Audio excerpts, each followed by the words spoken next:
Hello everyone, my name is Heather and welcome to my channel Bookables. Today I'm going to be sharing with you my favorite books of 2022 so far.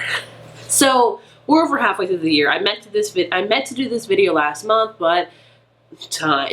So here I am in the beginning of August doing it. So I thought it'd be fun just to share with you some books that I have really loved that you're probably going to see on my favorites list at the end of the year, but it's just kind of a check-in to see how it's going. Overall, 2022 is going really well as far as like favorites go. Last year, I kind of struggled with favorites list. I was like, oh gosh, because I think last year I was really focused on quantity over quality, and this year I've really kind of changed that. So I have about 6 or 7 books I want to talk about that are my favorite books of the year so far. August, September, October, November. We have 5 months left, so I'm hoping to add a few more to this list, and hopefully by the end of the year I'll have a nice full list of favorite books I've read this year. These are in no particular order. It's whatever I stack them with, by the way. First up is Book Lovers by Emily Henry. This is a romance novel. This is the 3rd Emily Henry book that I will probably put on my favorites list by the end of the year. I just really enjoy her books. So this one is about a character named Nora who is a cutthroat literary agent. She lives in New York. She loves it. She loves that fast-paced life, but her little sister is expecting her 3rd child, and she's like, I would love to have a vacation before this child. Can you go to me with a small town in North Carolina? So she goes, and there she runs into Charlie, who is an editor. And they didn't have the best first meeting, but they start working on this book together, and feelings develop pretty much. And it's just a cute book. I really loved it. If you are looking for a great romance with a little bit of steaminess to it, this is a great one to check out. So probably my favorite thriller of the year, In My Dreams I Hold a Knife by Ashley Winstead. I love this book. In fact, I think a lot of the books that I'm talking about today are part of a challenge I set for myself this year called 22 books I want to read in 2022. So I really noticed in the past few years of reading or so, I have been really focused on new releases and not so much backlist books, meaning any books that have been published before the current year. So I made a list of 22 books I wanted to read this year that are backlist, and I am making really good way on them. And a lot of them are on this list. So it goes to show, don't always focus on new releases. And this one came out in 2021, so kind of not really backlist, but still technically backlist. You get my gist. But either way, I love this book. So this book follows a myriad of characters. They are all best friends in college, and a murder happens. Their best friend Heather, which is awkward because my name is Heather, gets murdered, and nobody knows who did it. They all claim it was her boyfriend, but was it really? And it picks up at their college reunion like 10 years later, and they go back and they're like, look, let's hash this out once and for all. Who killed Heather? And you go through these characters, and they're all horrible. You don't care about any of them because they're all, quite frankly, they're all dicks.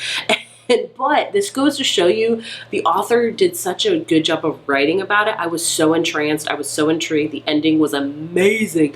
Love this book. Just can't talk about it enough. You know, going on from a really crazy thriller to a very light, happy book, and that is The House in the Swirling Sea by T.J. Cloon.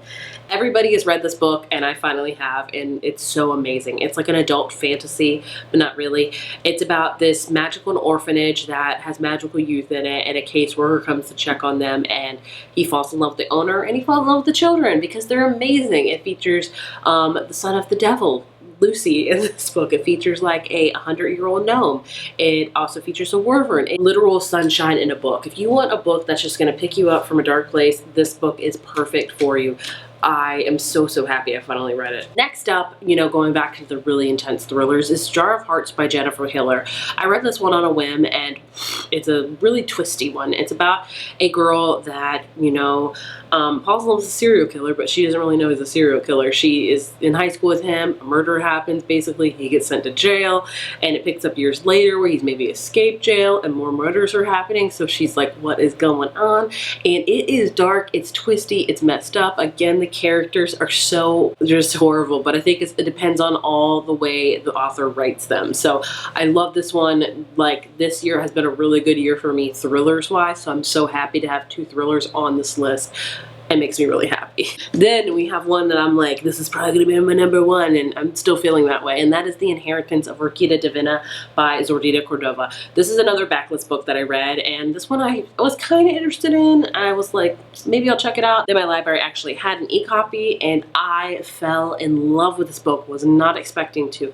This book, all I can tell you about it, it's about the Montoya family, and their kind of matriarch, Rakita, is passing away. So she sends them all a letter like, hey, I'm gonna read my last will and testament, like come and collect your inheritance. They all go to her home, this home that's been like all of their homes, and she passes away, and then maybe a curse kind of happens to the Montoyas, and a lot of them are kind of falling away and dying, and maybe there's some magical elements into it, and it's just go into it not knowing much. It's just a beautiful book about family, but also with magic. It's very much a magical realism book that I love. Last book I want to talk about is the most recent one I've read, and that is Carrie Soto is Back by Taylor Jenkins Reid. This is her newest book. I have read all of her books and love them all pretty much.